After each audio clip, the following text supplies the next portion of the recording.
Bonsoir à toutes et à tous. Merci d'être venus assister à cette conférence sur l'islamisme. Mon intervention s'appuiera sur une compilation de travaux et en reprenant les mots du professeur émérite Marie-Thérèse Urvoy, enseignante d'islamologie, d'histoire médiévale de l'islam, d'arabe classique et de philosophie arabe, de Gabriel Martinez-Gros, professeur d'histoire médiévale du monde musulman, de Bernard Rougier, universitaire et directeur du Centre des études arabes et orientales, et de Jean-Pierre Aubin, ancien inspecteur général de l'Éducation nationale, dont le rapport datant de 2004 levait déjà le voile, c'est le cas de le dire, sur l'entrisme islamiste à l'école. Nous sommes en 2023 et comme nous allons le découvrir, la situation n'a fait qu'empirer. Mais tout d'abord, nous allons remonter aux racines du mal, pour mieux comprendre ce qu'est l'islamisme, ses origines et ses liens avec l'islam. Nous découvrirons ensuite comment l'islamisme croît et gangrène notre société, et par voie de conséquence, comment il investit l'école et impacte nos enfants, c'est-à-dire notre avenir. Qu'est-ce que l'islam? Qu'est-ce que l'islamisme? Le mot islam est le terme arabe employé par les musulmans pour désigner à la fois leur religion et la civilisation qui s'en réclame. Le suffixe ism a été rajouté par les Occidentaux au XIXe siècle pour en distinguer l'aspect religieux, à l'exemple d'autres religions comme christianisme, bouddhisme, judaïsme, et il était à l'époque moralement neutre. À partir des années 1970, à la suite de l'indépendance des anciens pays colonisés, une interprétation politiquement agressive de cette religion s'affirme et par laquelle le terme islamisme est aujourd'hui utilisé. Aujourd'hui, l'islamisme est donc la conviction que les lois de l'islam doivent prédominer sur les lois des hommes. Tous les islamistes visent le même but, l'application généralisée de la charia, c'est-à-dire de l'ensemble des règles qui découlent des textes fondateurs de l'islam, le Coran et les traditions islamiques de la Sunna. Ils ne cherchent pas nécessairement la conversion de tous à l'islam, mais la soumission de tous à l'ordre juridique islamique. Entre islamistes dits modérés et islamistes violents, il n'y a aucune différence dans l'intention, mais seulement dans les moyens mis en œuvre. Les violents recourent à la force et à l'intimidation par la terreur. Les modérés, eux, tablent sur la progression démographique et sur l'exploitation des moyens juridiques que leur donnent les démocraties des pays occidentaux. L'islamisme est-il alors une rupture ou un prolongement de l'islam? Le problème trouve son origine dans une tension interne au Coran, entre visée spirituelle et ambition d'emprise sur le monde. Les sourates du Coran, reconnues comme les plus anciennes, celles de l'époque mécoise, sont marquées par le souci du jugement dernier et la fin du monde. Mahomet apparaît comme un avertisseur et garde alors une attitude plutôt pacifique. Mais après l'hégire, c'est-à-dire après la fuite des musulmans vers Médine, la stature du prophète évolue. Il devient arbitre de sa communauté et chef de guerre en opposant les premiers musulmans aux Mécois. De cette période est née la notion de djihad, terme dont la sémantique renvoie à la fois à l'idée de migrer, de persévérer et de tuer. La révélation coranique a aussi transmis une voie, la charia, qui englobe tous les aspects de la vie du musulman. Cette voie émanant de l'ordre de Dieu ne saurait être discutée, mais encore faut-il la connaître et la comprendre. C'est de cet effort de compréhension qu'est issu le fiqh, le droit islamique. Pour élaborer ce droit, les hommes de religion sont partis du principe que à tout acte humain correspond un statut juridique, obligatoire, recommandé, blâmable, interdit, ce qui amène aux notions de halal, licite, et haram, illicite. Toutefois, il n'en a pas toujours été ainsi de l'islam. Au IXe siècle, une lutte interne à l'islam aboutit à la séparation entre le sunnisme et le chiisme. Le chiisme est le fruit de la revendication du droit de la famille du prophète à gouverner l'empire à la suite du califat d'Ali, qui était cousin et gendre de Mahomet. Le chiisme, sous la dynastie abbasside, est la religion d'État. Il tente à séparer le pouvoir du calife, pouvoir politique exercé au grand jour, du pouvoir spirituel de l'imam, qui s'appuie, lui, à l'époque, sur les vérités cachées que représentent les trésors enfuis de la science et de la philosophie grecque, traduits et étudiés par les érudits, et qui offrent à la religion islamique naissante ses concepts logiques et ses premiers acquis scientifiques. À l'origine, le schisme est donc la rencontre entre le fait religieux musulman et l'héritage intellectuel grec des terres conquises. Vers 820, le jeune calife abbasside Al-Mahmoum, fils du célèbre Haroun al-Rachid, le calife des Mille et une nuits, guidé par la pensée grecque, qui se disait lui-même disciple d'Aristote, propose une version rationnelle de la révélation et de la religion musulmane et encourage même une interprétation du corpus sacré à la lumière des concepts philosophiques grecs. On nomme ce courant de pensée le mutazilisme, qui signifie neutralité, allant même jusqu'à reconnaître le Coran comme une création humaine, chose que le fanatisme d'une plèbe ignorante, menée par des hommes de religion dont le plus célèbre est Ibn Hanbal, repousse violemment au nom d'un attachement aveugle aux traditions de la Sunna et aux dogmes d'un Coran incréé, directement donné par Allah aux hommes. Le sunnisme rompt donc avec la pensée grecque parce qu'elle est aux mains de ses adversaires chiites. Sa riposte est de réfuter l'autorité universelle de la raison et d'enfermer la recherche de la vérité à l'intérieur de l'islam, en remettant la totalité des prérogatives du calife et de l'imam, c'est-à-dire le pouvoir politique et religieux, au seul prophète et à ses compagnons, en particulier les 4 premiers successeurs de Mahomet. C'est à eux, et à eux seuls, que le sunnisme propose de se référer pour trouver des solutions aux questions auxquelles le Coran n'apportera pas de réponse claire. Se forment alors 4 écoles juridiques, adoubées par le sunnisme, et chargées de rassembler les faits et dires du prophète, les fameux hadiths, sur lesquels s'appuie désormais la définition de la religion et du droit musulman, la charia. Nous trouvons là l'origine de ce que nous nommons aujourd'hui le salafisme. En effet, 1000 ans plus tard, au XVIIIe siècle, la doctrine de Ibn Abd al-Wahhab, fondateur du mouvement wahhabite, qui règne aujourd'hui en Arabie Saoudite, est similaire.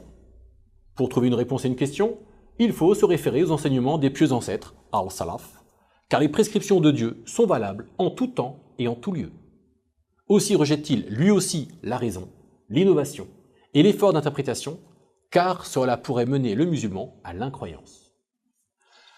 Par la suite, à une époque marquée par la domination des puissances européennes, le monde musulman s'interroge, comme l'exprime le titre d'un ouvrage célèbre, publié en 1930-1939. Pourquoi les musulmans sont-ils en retard alors que les autres sont en avance?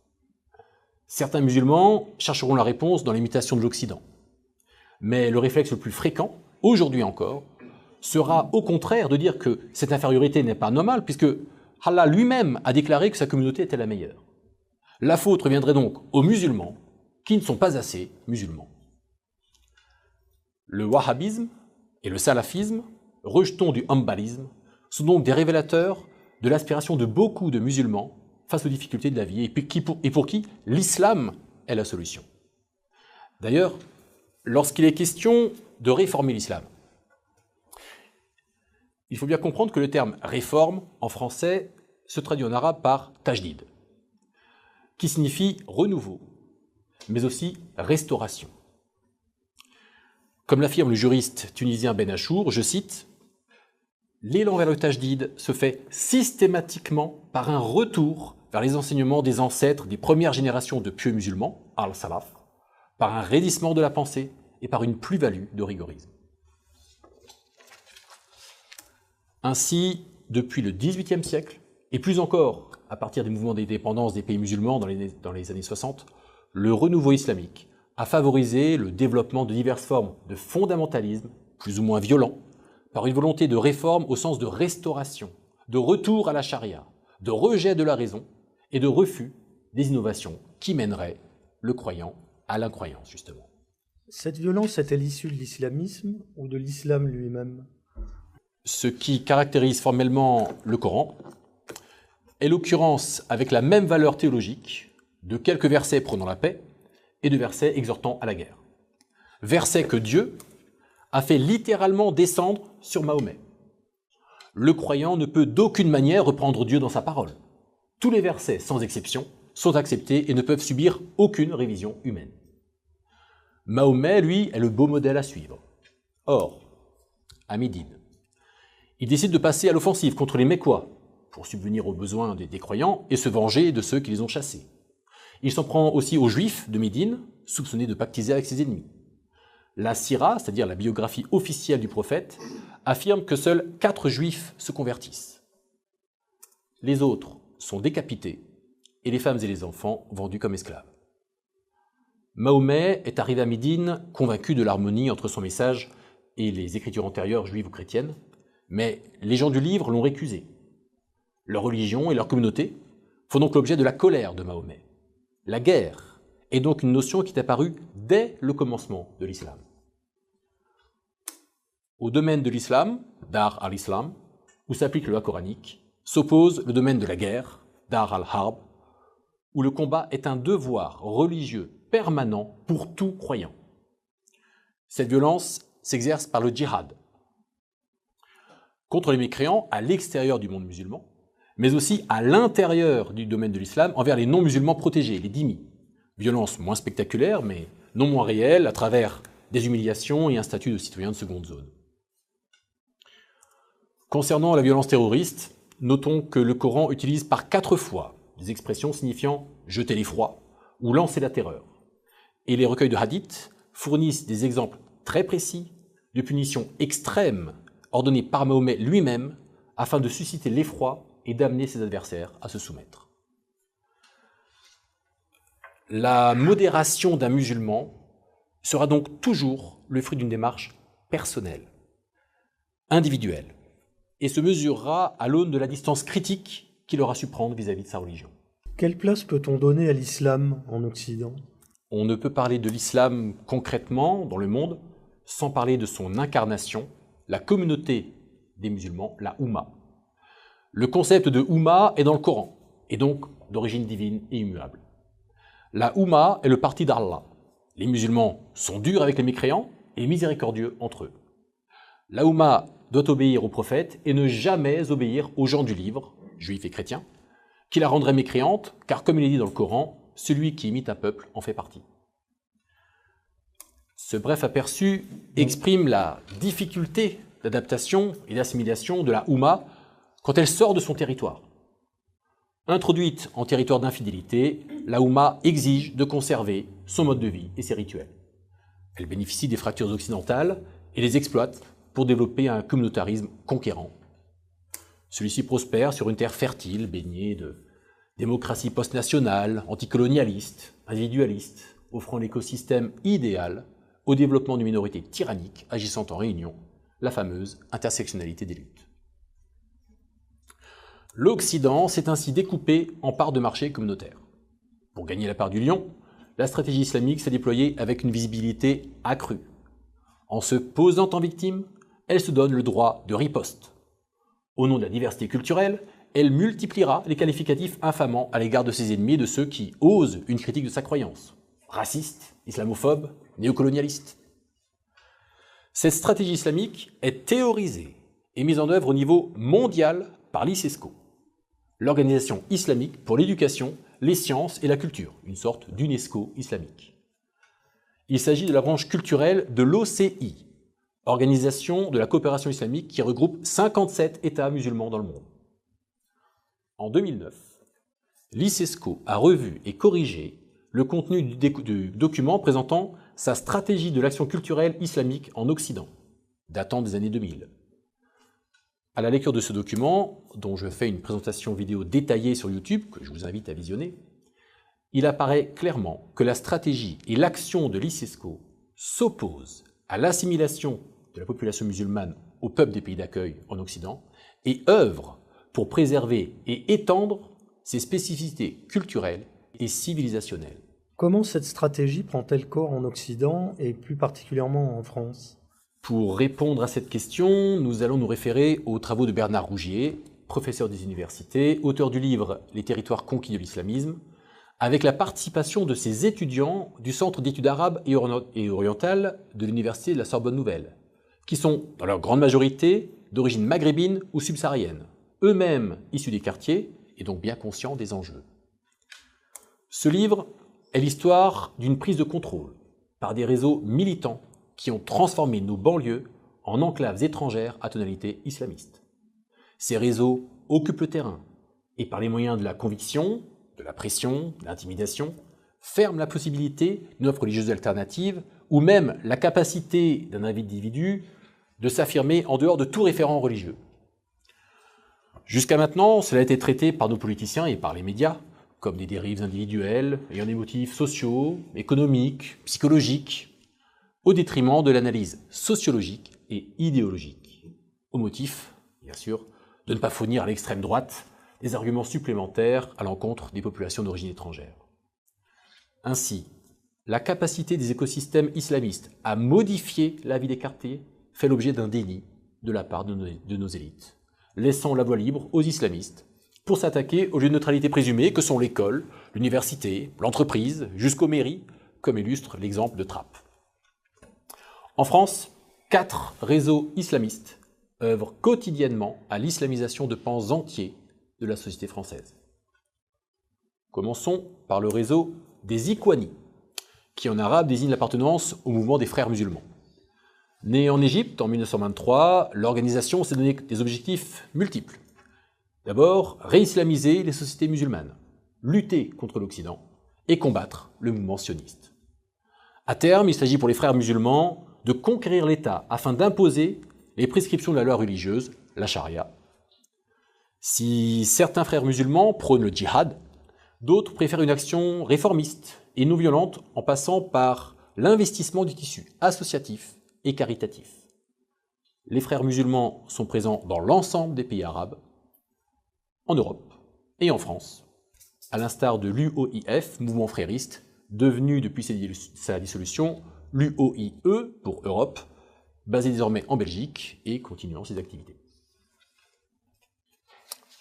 Moins connu, le réseau des Tablighi, qui désigne l'appartenance à un mouvement piétiste pakistanais créé en 1927 dans les Indes britanniques. L'organisation s'est donnée pour mission de prêcher l'islam afin de préserver l'intégrité de leur foi.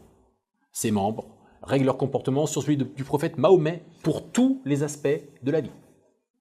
Présent en France depuis les années 70, ayant son siège en Seine-Saint-Denis, le mouvement s'est répandu à mesure du développement des flux migratoires. Aujourd'hui, l'organisation mène des patrouilles dans les quartiers pour veiller aux bonnes mœurs islamiques et convaincre les musulmans rencontrés de revenir à l'islam du prophète.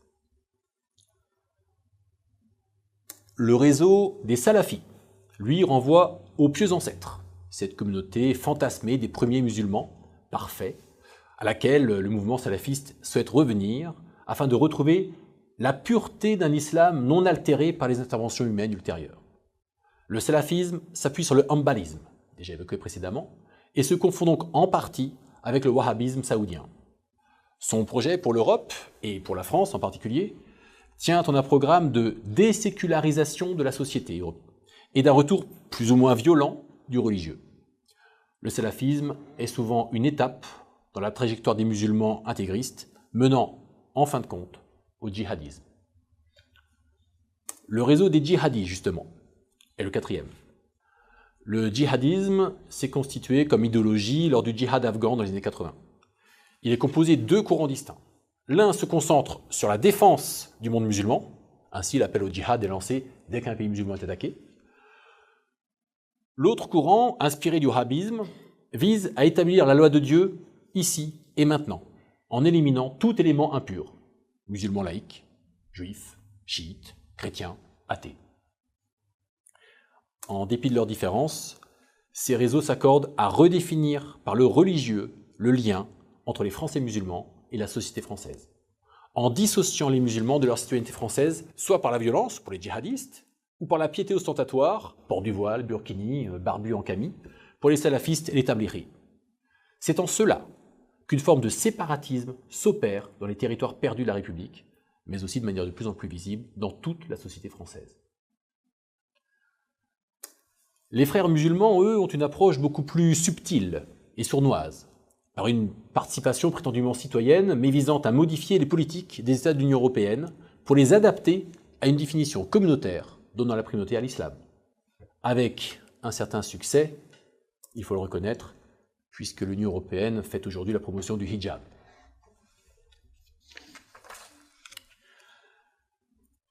Les composantes de l'islamisme fonctionnent aussi de manière complémentaire. Les attentats djihadistes fournissent aux frères musulmans l'occasion d'élargir leur influence auprès des pouvoirs publics au nom de la lutte contre la radicalisation. Tandis que les prédicateurs salafistes se saisissent, eux, des attentats pour dénoncer une mauvaise compréhension de l'islam et ainsi valoriser le rôle de leurs mosquées et instituts religieux, qui participent pourtant à l'islamisation de la société française. Une mosquée Tabligh a ainsi toutes les chances de basculer dans le salafisme sous l'effet d'une prédication davantage en rupture avec la société française, faisant glisser ensuite l'individu, délinquant aidant, vers la violence et le djihadisme. Ce dispositif de rupture prend appui sur plusieurs espaces de sociabilité, comme les marchés, les salles de sport, les terrains de foot. Par exemple, les Tablighi ont été les premiers à offrir des sodas aux jeunes des quartiers sur les terrains après l'entraînement, afin d'amener à eux ces forces vives, d'investir ces espaces de socialisation et de briser les passerelles d'intégration avec la société mécréante. Par ailleurs, l'étude du contenu des livres confessionnels sur l'islam en français, proposés dans les librairies spécialisées, témoigne clairement de l'influence wahhabite. On remarque un accroissement constant du nombre de publications en français et une évolution de la qualité matérielle des ouvrages, pour des prix qui demeurent très bas, ce qui témoigne très probablement d'un appui financier des pays du Golfe. Il s'agit d'une littérature de confirmation et de réactivation de l'orthodoxie, car toute personne menant une recherche individuelle sur une vérité religieuse ne trouvera dans ces ouvrages que la confirmation de ce qu'elle aurait pu entendre dans une mosquée salafiste, donnant ainsi l'illusion d'une voie unique et rigoriste de l'islam. Ce phénomène touche aussi les enfants.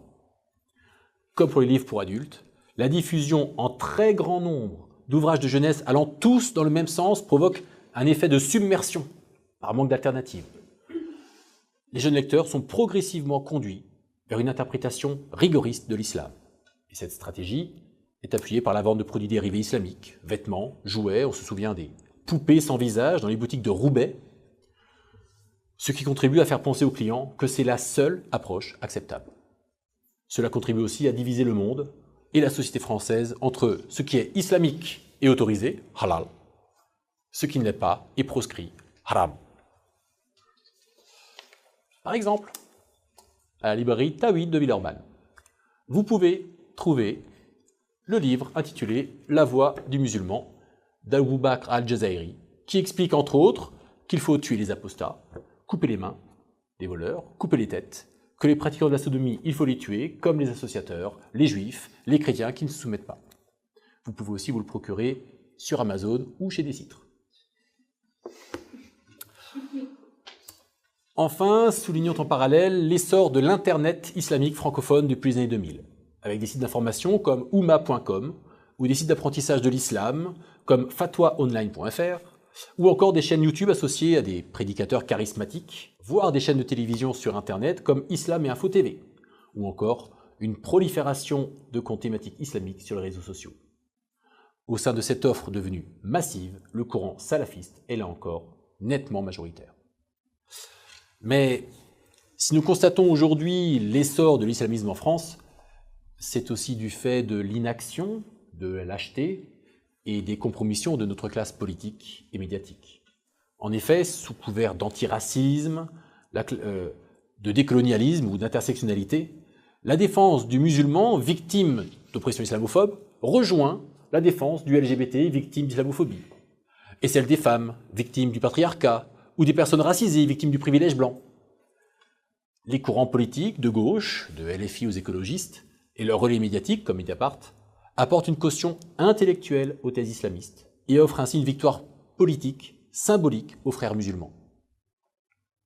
À cela s'ajoutent les compromissions des maires, comme Aubervilliers, ou pour reprendre la mairie, lors des municipales de 2014, au cours d'une réunion dans la mosquée locale, devant les fidèles qui étaient rassemblés pour parler d'un projet de grande mosquée, l'édile communiste Pascal Baudet évoque un service exclusivement composé de repas halal à l'école.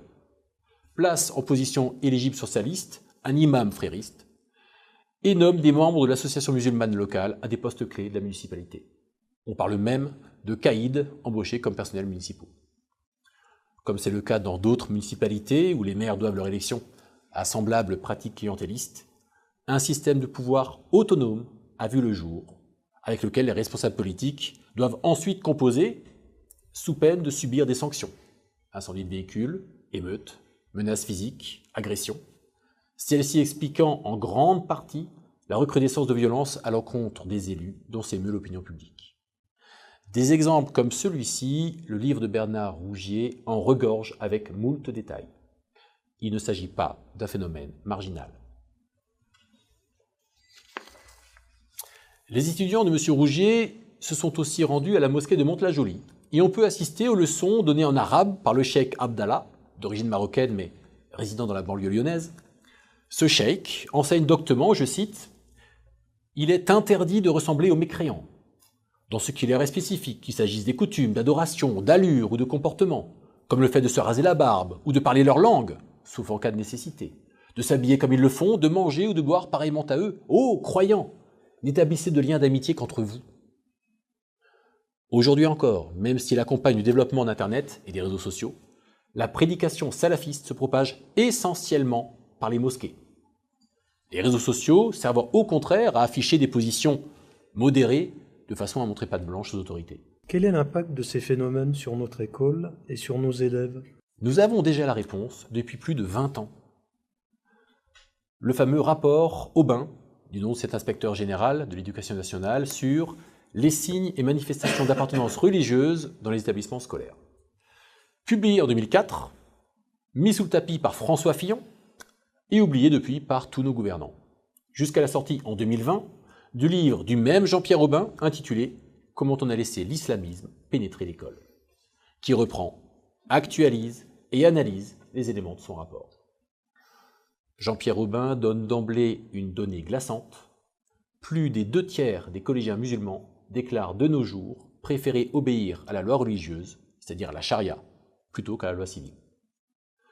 Il revient ensuite sur son rapport de l'inspection de 2004, transmis officiellement au ministre de l'Éducation nationale, sans qu'aucune conclusion n'en soit jamais tirée par les responsables politiques. Le déni, la cécité, la lâcheté l'ont emporté sur le souci de vérité et de lucidité et de courage.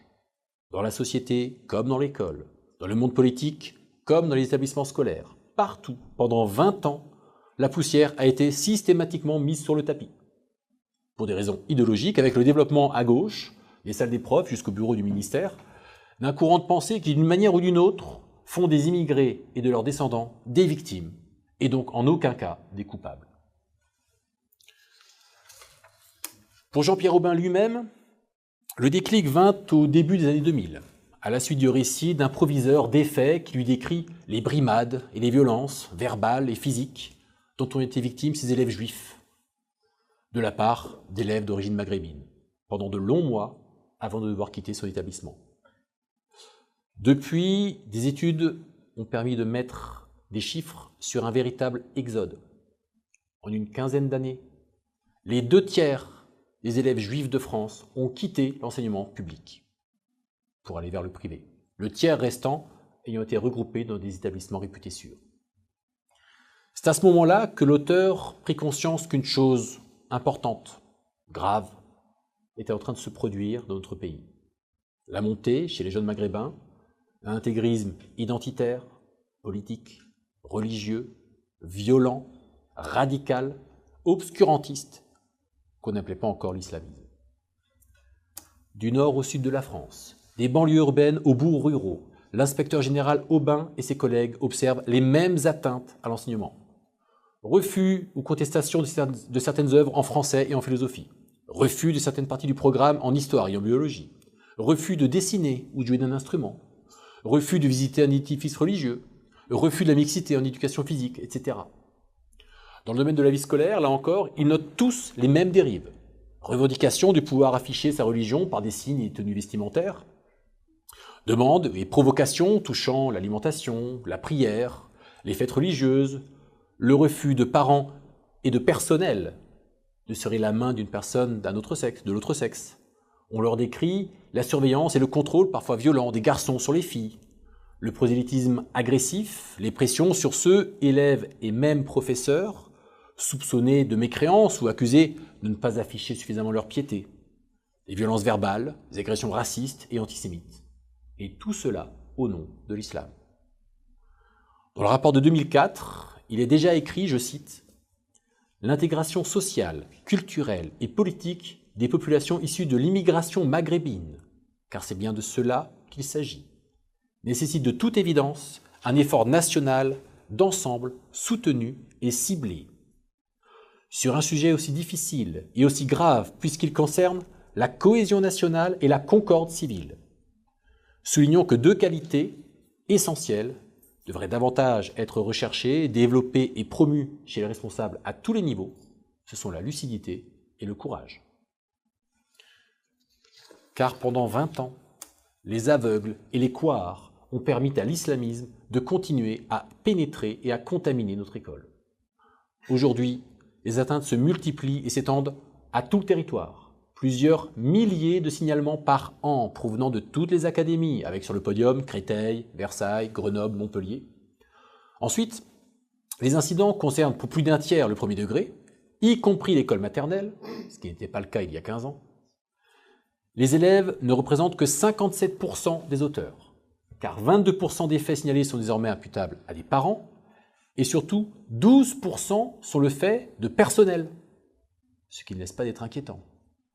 Rappelons aussi que 38% des enseignants ont observé des contestations de la loi sur les signes religieux de la part d'élèves, 36% de la part de parents, et même 20% venant de collègues et de personnel de l'éducation nationale. Et s'agissant de la contestation d'élèves, elles ne sont suivies de procédures disciplinaires que dans 18% des cas.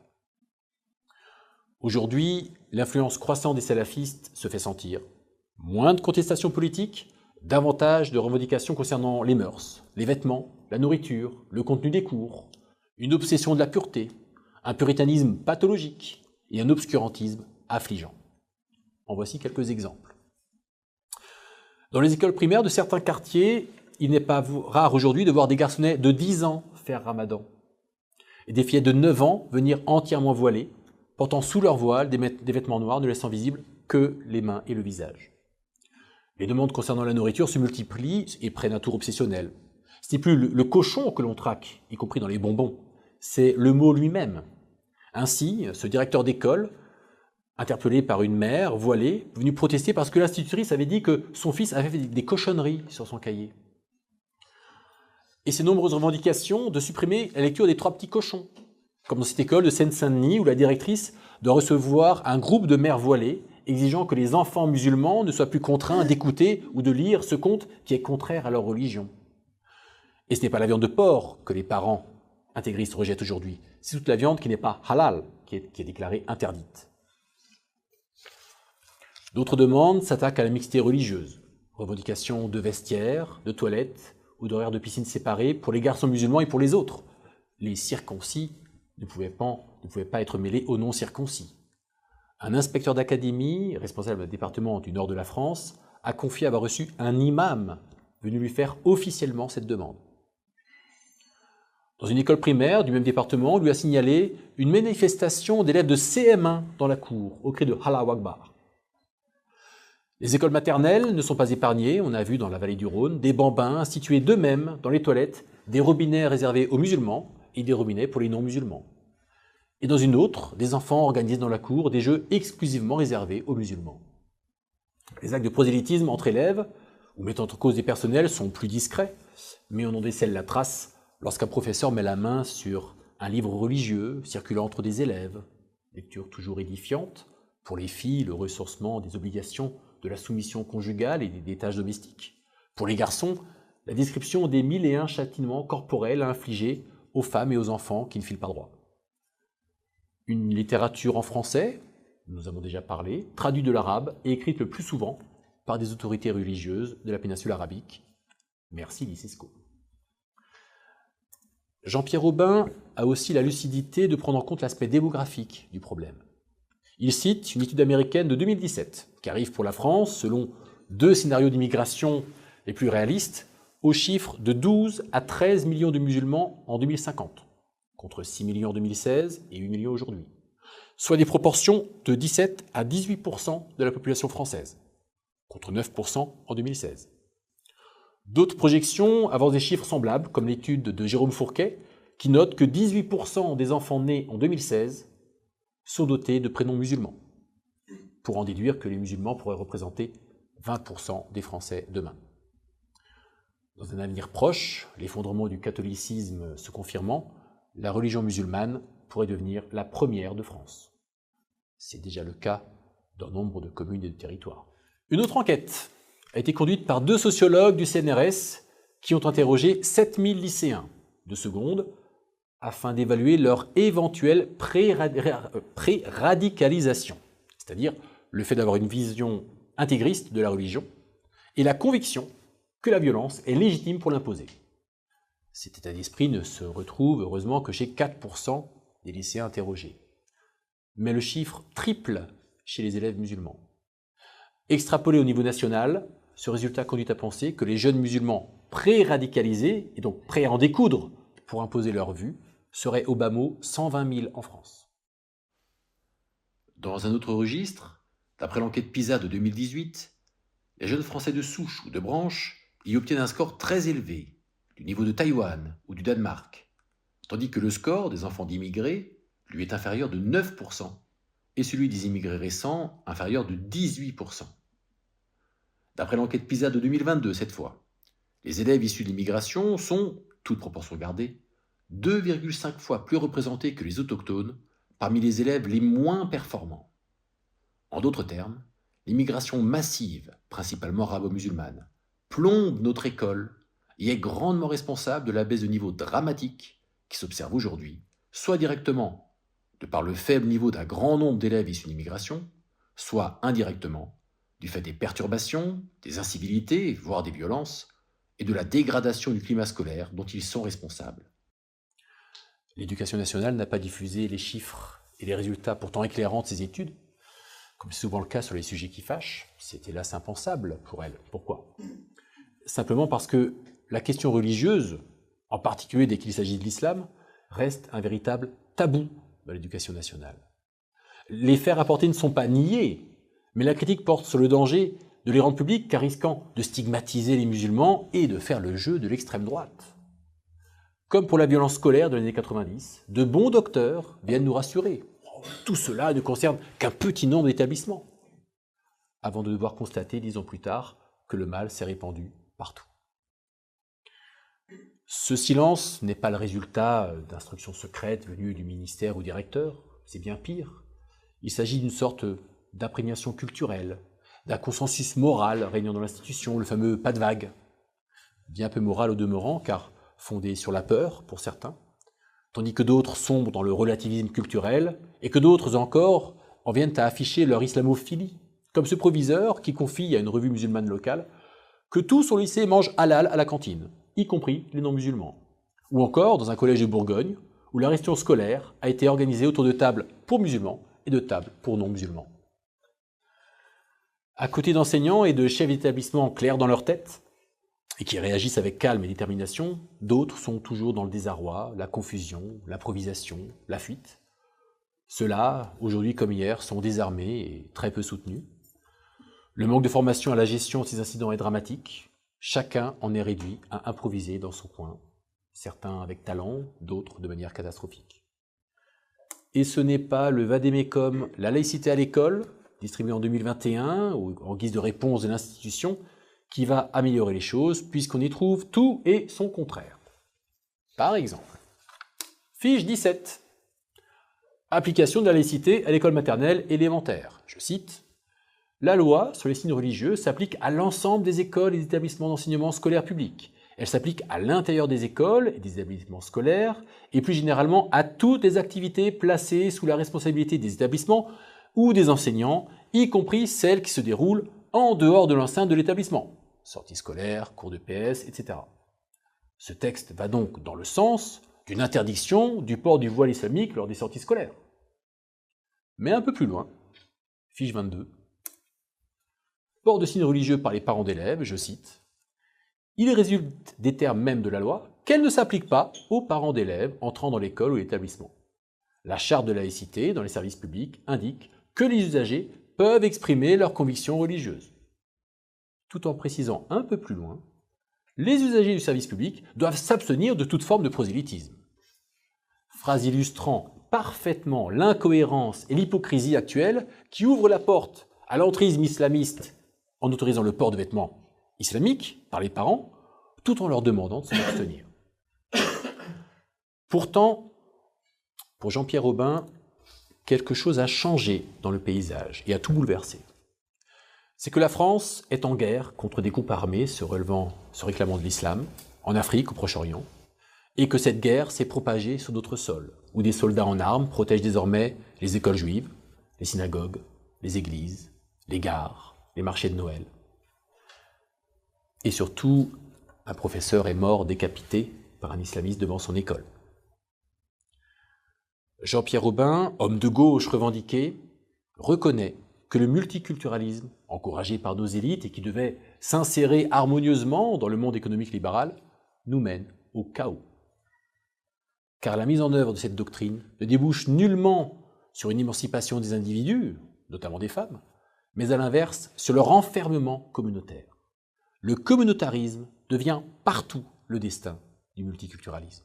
Comment des pans entiers de la société française en sont-ils arrivés là? Bernard Rougier offre là encore une réponse à travers l'exemple du quartier du Mirail à Toulouse. Le quartier du Mirail, créé en 1962, devait être un modèle de mixité sociale et d'innovation urbaine, pensé pour que les gens dialoguent. Pourtant, peu après la proclamation du califat de Daesh en 2014, Toulouse est l'une des villes de France les plus touchées par les départs pour le djihad en Syrie et en Irak.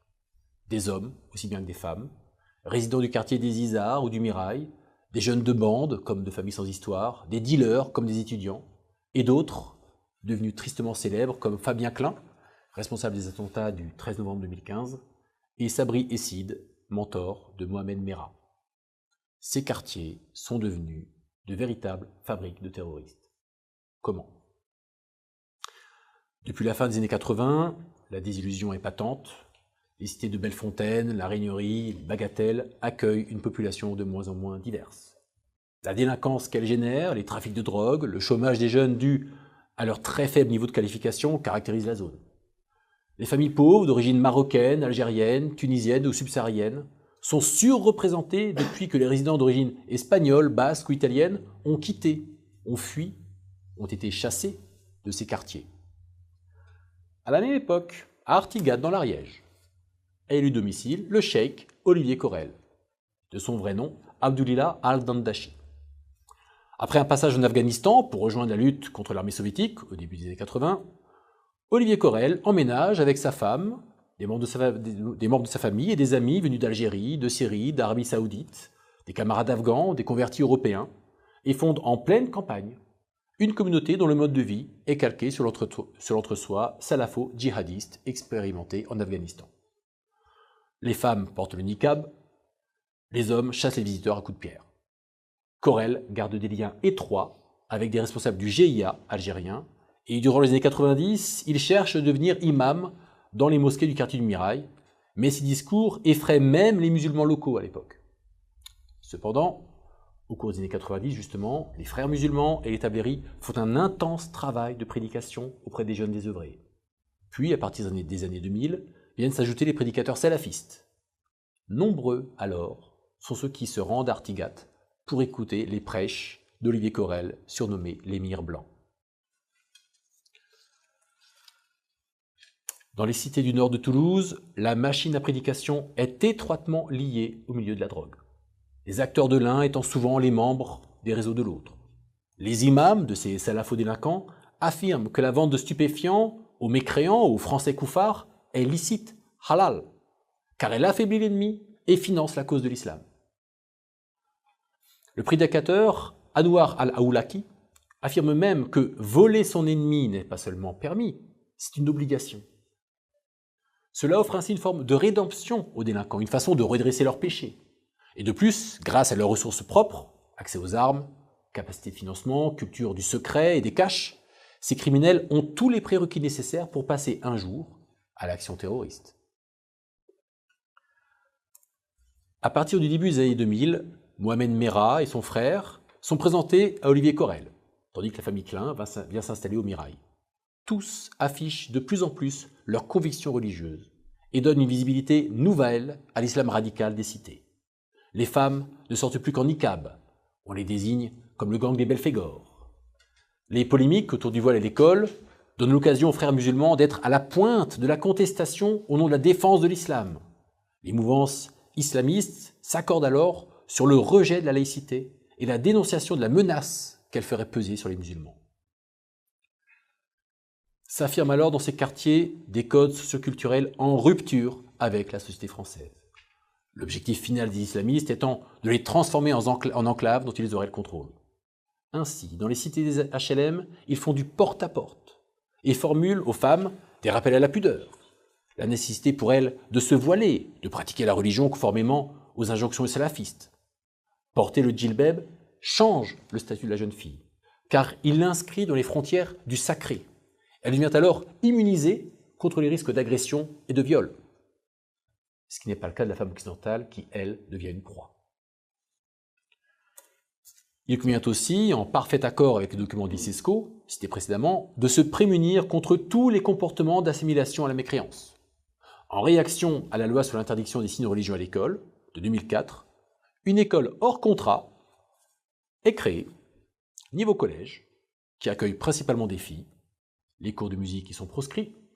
La cour de récréation est avant tout une salle de prière. Fort de son succès, une école primaire et un lycée ont ouvert en 2015. Les professeurs portent le djilbab, ainsi que les élèves. C'est tout un écosystème islamiste qui s'est développé dans le quartier du Mirail des Izards et dont Mohamed Merah est l'aboutissement. Écosystème qui se retrouve et se répand dans de nombreux quartiers des villes de France.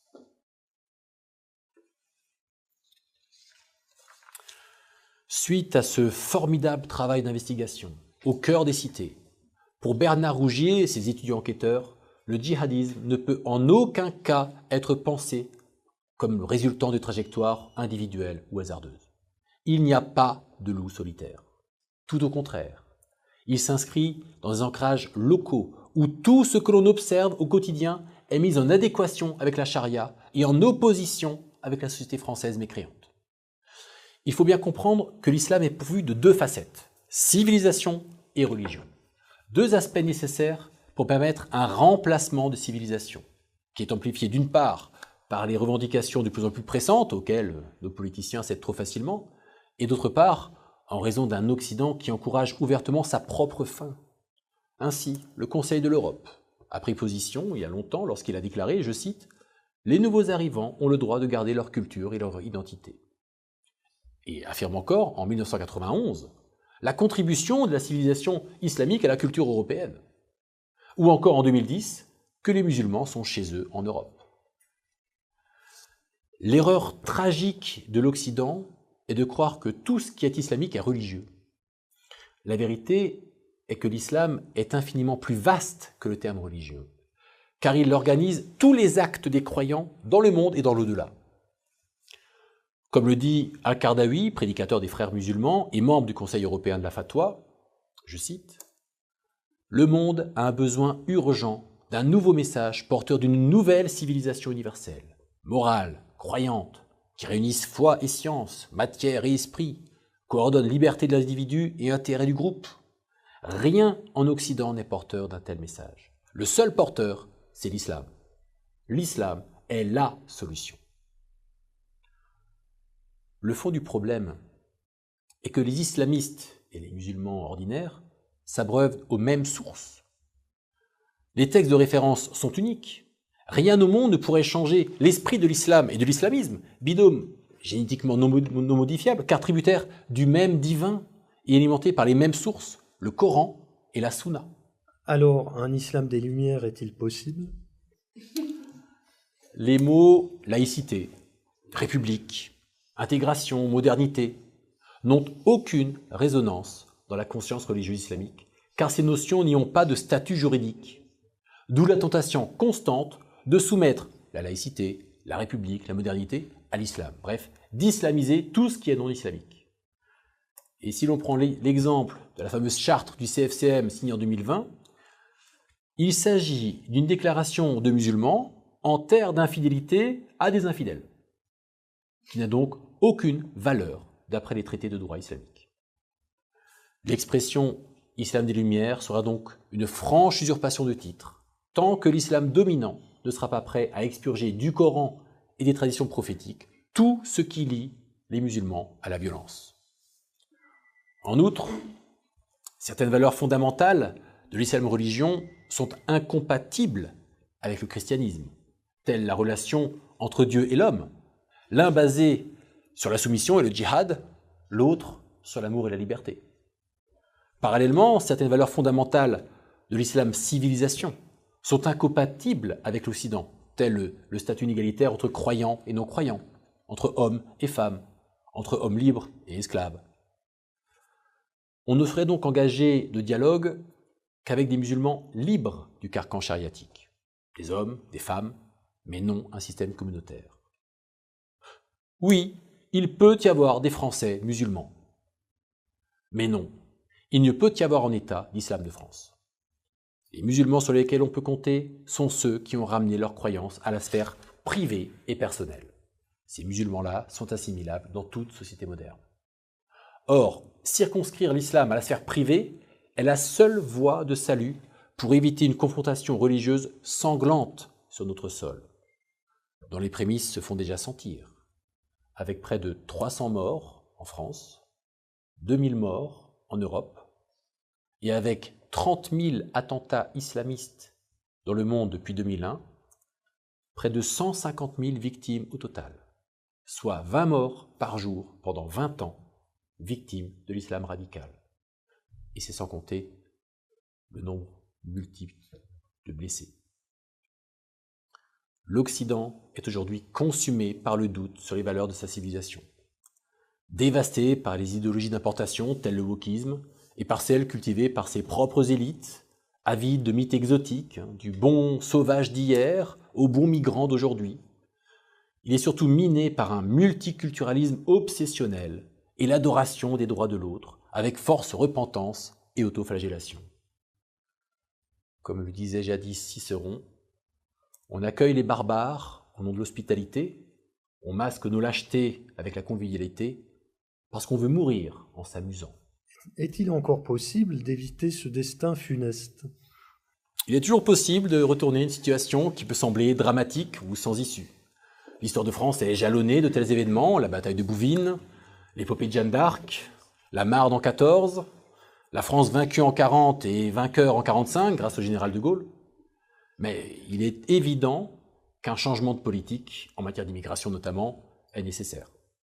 J'ai épluché les programmes des candidats à la dernière élection présidentielle, et s'il n'y a rien à attendre des partis de gauche et du centre, on peut trouver, à droite, de réelles solutions qui permettraient d'endiguer les flux migratoires et de les inverser, voire en amenant les musulmans intégristes à quitter la France. Comment cela ? Tout d'abord, en reprenant le contrôle de nos frontières et en mettant un terme à l'anarchie migratoire. Un bras de fer s'engagera avec certaines instances immigrationnistes de l'Union européenne, mais notamment la Commission européenne ou la Cour européenne des droits de l'homme. Mais qu'est-ce que l'Union européenne sans la France ? Rien ne peut nous être imposé. Les mesures proposées ici rendront la France beaucoup moins attractive et dérouteront nombre de candidats à la migration vers d'autres destinations. Sur le plan intérieur, une véritable reconquête des territoires perdus de la République doit être lancée par l'expulsion des délinquants récidivistes et des criminels, pour leur majorité étrangers ou binationaux. Ces expulsions, d'ailleurs, décimeront les rangs des islamistes les plus violents, puisqu'ils puisent dans ce vivier de délinquants lors des séjours en prison qui sont de véritables centres de recrutement. Par ailleurs, cela désorganisera les trafics de drogue notamment, qui financent les réseaux salafistes et djihadistes. L'interdiction et l'expulsion des prédicateurs liés aux frères musulmans, le contrôle des imams et des financements des lieux de culte musulmans fournira à l'État un moyen de contrer l'influence néfaste de pays comme le Qatar, l'Arabie saoudite ou la Turquie, dont l'ancien Premier ministre, M. Nekmettin Erkaban, fondateur du Miligorus, qui détient plus de 70 mosquées en France, proclamait il y a déjà 30 ans, je cite, « Les Européens sont malades, nous leur donnerons les médicaments. L'Europe entière deviendra islamique. Nous conquérerons Rome. » Le programme est très clair. Le projet est très clair. Cependant, ces départs forcés ne concerneront que quelques milliers de personnes.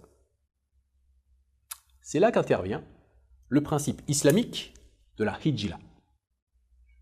Si un musulman ne peut pleinement adorer Allah en terre d'infidélité, il doit migrer vers une terre d'islam.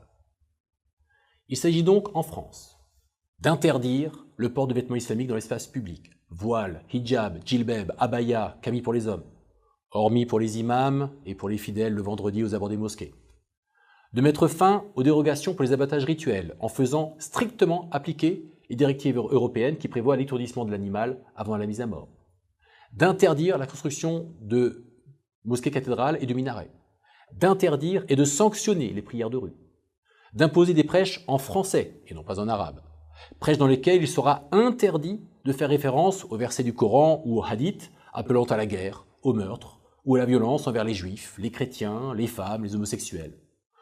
En application de l'article 35 de la loi du 9 décembre 1905 concernant la séparation des églises et de l'État.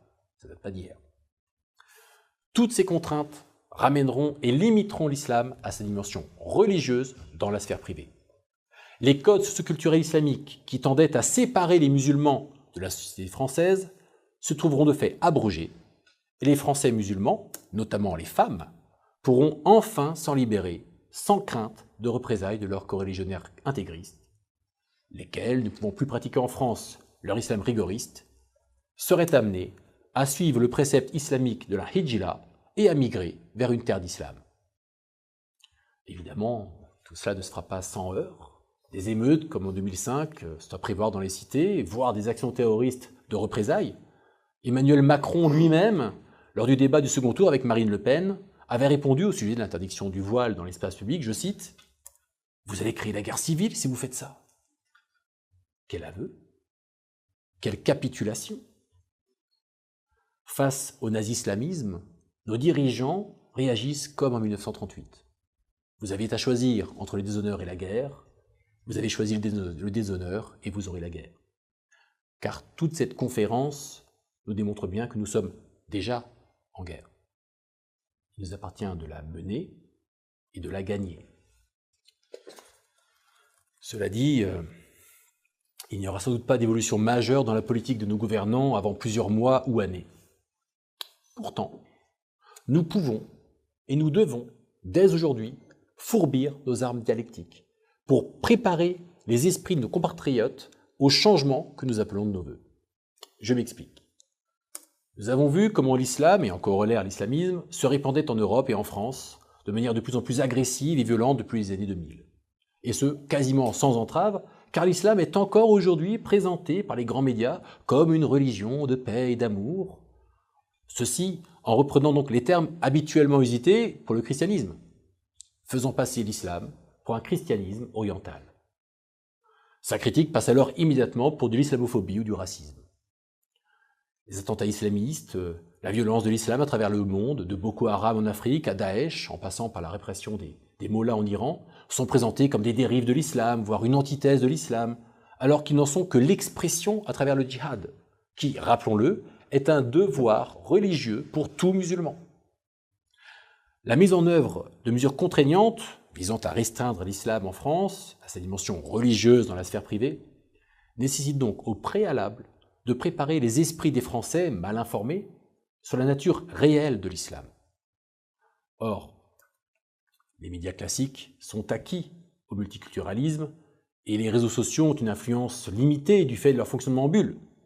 Par exemple, les abonnés de Majid Oukacha sont nombreux, mais sa dénonciation de l'islam ne sort guère de ce cercle. Idem pour les autres éveilleurs et lanceurs d'alerte. Chacun ne trouvera et ne touchera que les membres de sa bulle sociale, sans qu'il y ait de diffusion massive au sein de la population. Même une information sur une chaîne comme CNews ne touchera que ses téléspectateurs déjà sensibles à ces questions. Alors, comment diffuser une information sur l'islam pouvant toucher à la fois les musulmans et les non-musulmans et provoquer un questionnement, une prise de conscience, voire une remise en cause, sachant que la plupart des gens n'y connaissent rien et que les musulmans eux-mêmes n'ont qu'une connaissance parcellaire. Peu d'entre eux ayant lu le Coran, se contentant d'en connaître quelques versets pour les fêtes ou les cérémonies et s'en remettant pour le reste aux imams. La seule manière de toucher tout le monde, c'est-à-dire des personnes de toute tendance politique, de toute religion, de tout âge, de tout sexe, demeure, à mon sens, le tractage et l'affichage public sur les grands axes de circulation. Or, nous pouvons aisément estimer la durée de vie extrêmement limitée d'une affiche qui critiquerait l'islam, tout comme les dangers pour les colleurs. Sauf si nous utilisons l'islam pour dénoncer et contrer l'islam. Sauf si nous utilisons le Coran et ses enseignements pour remettre en cause le Coran et ses enseignements auprès de la population.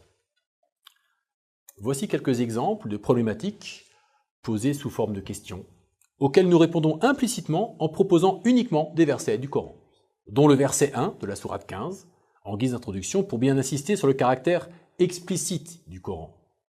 Ceci nous permet d'évacuer les questions d'interprétation. Il n'y a en effet rien à interpréter puisque le Coran affirme lui-même être explicite. Aucune attaque directe de l'islam, aucune offense. Des versets, rien que des versets. On peut même se demander si les musulmans oseraient arracher cette affiche puisque cela reviendrait à déchirer des versets du Coran. De quoi en faire réfléchir plus d'un, musulmans ou non, de quoi interroger sur la compatibilité de l'islam avec les valeurs françaises de liberté, égalité, fraternité, et surtout de quoi remettre en cause le caractère prétendument divin du Coran. Car si le Coran n'est pas divin, alors il peut être soumis à un travail d'exégèse.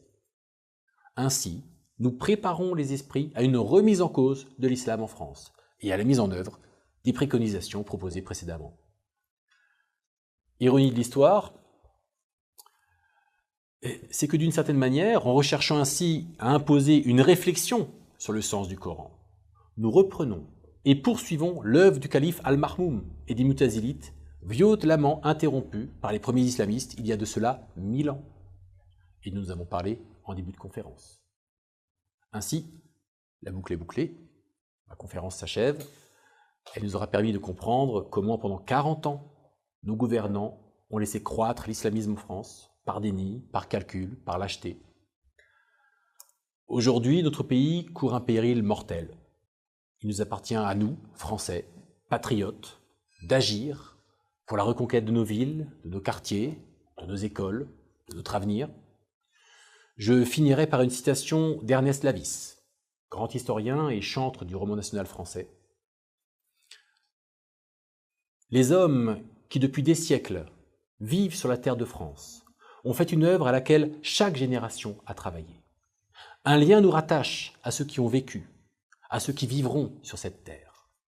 Nos ancêtres, c'est nous dans le passé. Nos descendants, c'est nous dans l'avenir. Aujourd'hui, c'est à nous d'œuvrer. C'est à nous d'agir. Pour la France. Je vous remercie de votre attention.